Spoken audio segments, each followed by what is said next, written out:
Last episode में हमने देखा था कि जोई अपनी तलवार से फैन का हाथ काट देती है और टैन के कदमों में जाकर गिर जाती है। वो टैन से माफी मांगती है और कहती है कि मुझे आपके साथ पहले ही आ जाना चाहिए था। टैन जोई को उठाता है और अपने साथ लेकर जाने लगता है। जाते हुए वो अपने लोगों से कहता है कि फैन को मार दो, जिसके बाद हमने देखा था कि वो लोग फैन को बहुत बुरी तरह मार रहे थे। तभी फैन अपने कटे हुए हाथ में अपने ब्रेसलेट को देखता है जो कि चमक रहा था। फैन जैसे ही अपने ब्रेसलेट को पकड़ता है तो उसकी बॉडी से ऑरा निकलने लगता है, जिसके बाद फैन अपने हाथ को अपनी बॉडी में वापस लगा लेता है और उन सभी लोगों को मार देता है। अब आगे एपिसोड की स्टार्टिंग में हम देखते हैं कि फैन टैन और जोई को ढूंढ रहा था, लेकिन वो काफी थक चुका था। उसमें अब बिल्कुल भी जान नहीं बची थी। तभी फैन सोचता है कि अचानक उसके पास ये पावर्स कैसे आई थी, लेकिन उसे कुछ भी समझ नहीं आता। तभी वो देखता है कि एक काफिला उसी की ओर बढ़ रहा है। फैन उस काफिले के रास्ते में आकर उनको हाथ का इशारा करके रोकने की कोशिश करता है और वो लोग रुक जाते हैं। तभी उनका चीफ गार्ड आगे आता है और वो फैन को तलवार दिखाते हुए कहता है, क्या तुम मरना चाहते हो? तभी हम गाड़ी के अंदर प्रिंसेस को देखते हैं, जिसका ये काफिला होता है। प्रिंसेस अपनी सर्वेंट से पूछती है कि अचानक ये गाड़ी यहाँ क्यों रुकी है। तो सर्वेंट उसे बताती है कि हमारी गाड़ी के सामने एक लड़का आ गया है जो कि जख्मी है, लेकिन आप चिंता बिल्कुल ना करें, हम उसे कुछ पैसे देकर यहाँ से भगा देंगे। तभी हम देखते हैं कि वो प्रिंसेस उस लड़के को देखने के लिए गाड़ी से बाहर निकलती है, लेकिन गलती से वो नीचे गिर जाती है। लेकिन फिर भी वो अपने आप को संभाल कर खड़ी होती है और जाकर फैन को देखती है। प्रिंसेस का नाम मिस लिया है। अब प्रिंसेस जैसे ही फैन को देखती है तो फैन उसको बताता है कि मुझे बहुत भूख लगी है। तो ये सुनकर प्रिंसेस की सर्वेंट कहती है कि अभी हमारे पास कोई खाना नहीं है और हम इस जंगल के बीचों बीच खाना कहाँ से लाएंगे। तो प्रिंसेस सर्वेंट को बताती है कि ऐसा नहीं है, मेरे पास थोड़ा ब्रेड है। इसके बाद वो अपनी सीक्रेट लॉकर से 2 ब्रेड्स को बाहर निकालती है। प्रिंसेस की सर्वेंट उससे पूछती है कि आपके पास ये ब्रेड कहाँ से आए। तो प्रिंसेस उसको बताती है कि ये ब्रेड मैंने अपने लिए बचा कर रखे थे।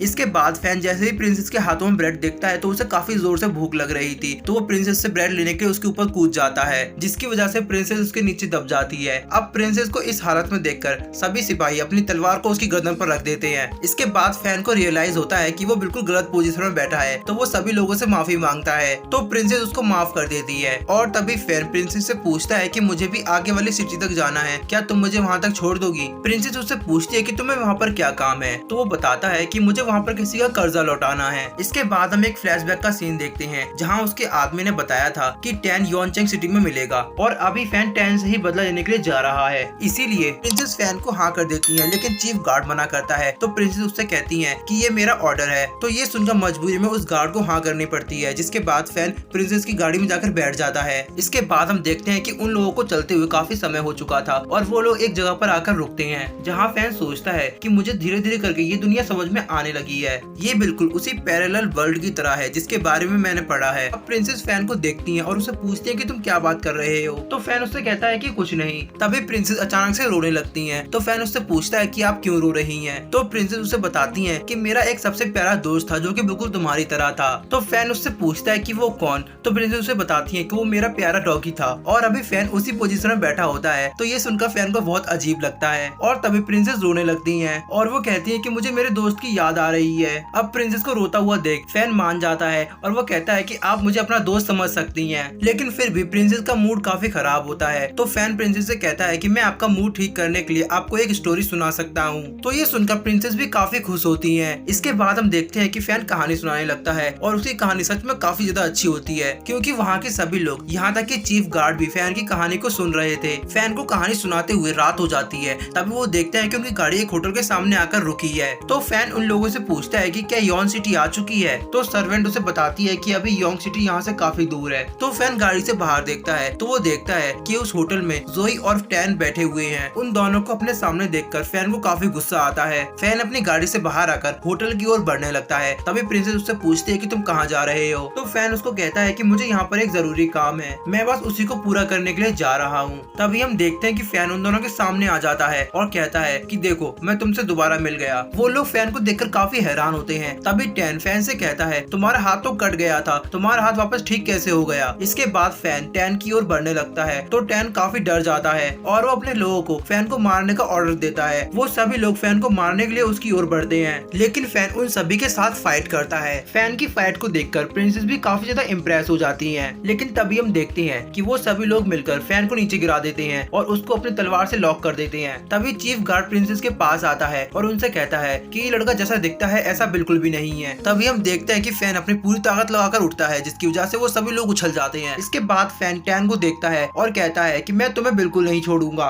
टैन अपने लोगों से कहता है कि जल्दी से इसे मारो। टैन फैन को देखकर काफी ज्यादा डर रहा था। इसके बाद हम देखते हैं कि फिर से टैन के लोग फैन पर अटैक करने लगते हैं, लेकिन इस बार फैन अपनी मार्शल टेक्निक का इस्तेमाल करके उन सभी लोगों को बहुत आसानी से हरा देता है और वो टैन की ओर बढ़ने लगता है। लेकिन तभी एक बंदा पीछे से फैन पर अटैक करता है और अपनी स्वॉर्ड उसके आर पार कर देता है, लेकिन तभी फैन उस स्वॉर्ड को पकड़कर तोड़ देता है और उसी से उस आदमी को मार देता है। दूसरी तरफ हम देखते हैं कि प्रिंसेस फैन को चीयर कर रही थी, तभी उनकी सर्वेंट बोलती है कि आपको ऐसा नहीं करना चाहिए। इसके बाद हम देखते हैं कि फैन टैन के पास जाता है और उसे पकड़कर जमीन पर पटक देता है। अब फैन टैन को मारने ही वाला था कि तभी जोई आवाज लगाकर फैन को रुकने के लिए कहती है। इसके बाद जोई फैन के पास आती है और उससे कहती है कि ये सारी मेरी गलती है। तो ये सुनकर टैन भी डरते हुए खड़ा होता है और वो कहता है कि हाँ, सारी गलती इसी की है, इसी ने तुम्हारे हाथ को काटा था। लेकिन फिर भी फैन टैन को मारने लगता है तो जोई उसके पैर को पकड़ती है और कहती है कि रुक जाओ, ये मेरी गलती है। तो फैन उससे कहता है कि मैं तो तुम्हें बचा रहा था, फिर तुमने मेरे साथ ऐसा क्यों किया? तो जोई कहती है मुझे पता है मैंने जो गलती करी है वो माफी के लायक बिल्कुल भी नहीं है, इसीलिए मुझे जीने का कोई हक नहीं है। वो ऐसा कहते ही एक तलवार को उठाती है और उसे अपने पेट में मार लेती है। जोई के मरने के बाद फैन वहाँ से जाने लगता है, तभी पीछे से टैन खड़ा होता है और वो कहता है कि आज तुमने जो किया ये बिल्कुल भी अच्छा नहीं था, मैं तुमसे इसका बदला जरूर लूंगा। टैन की बातों से फैन को और भी ज्यादा गुस्सा आता है और वो उसके फेस पर कई बार वार करता है, जिसकी वजह से टैन का पूरा फेस सूज जाता है। तभी जनरल कहता है कि ये लड़का जैसा दिख रहा था वैसा बिल्कुल नहीं था, सच में ये काफी ज्यादा स्ट्रॉन्ग है। इसके बाद हम देखते हैं कि फैन प्रिंसेस की ओर बढ़ रहा था कि तभी प्रिंसेस देखती है कि फैन के पीछे से कोई उस पर अटैक कर रहा है। तो ये देखकर प्रिंसेस फैन को सावधान रहने के लिए कहती है। तभी फैन पीछे मुड़ता है तो वो देखता है कि एक आदमी उस पर चैन से अटैक कर रहा है। और इसी के साथ हमारा आज का ये एपिसोड यही एंड हो जाता है। तो गाइस, हम देख रहे हैं कि आपका इस सीरीज पर ज्यादा अच्छा रिस्पॉन्स नहीं आ रहा है। अगर आपको ये सीरीज पसंद नहीं आ रही है तो आप कमेंट में बता सकते हैं।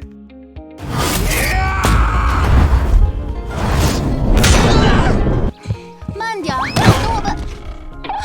小姐摔下车了。真的好饿呀！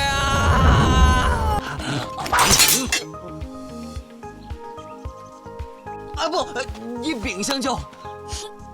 我姓商名。债主住在雍城。是木家刺客。你说谁？秦什么？啊，没什么。我想他了。小姐，我讲个故事调节一下气氛啊。大黄会讲故事？顿时水浪翻滚，水漫金山。许仙大喊：“娘子，小心！”哪儿啊？小姐，你看，这是林家的马车。不用吧？什么情况？哎呀，小心着点儿，胳膊不是断了吗？怎么？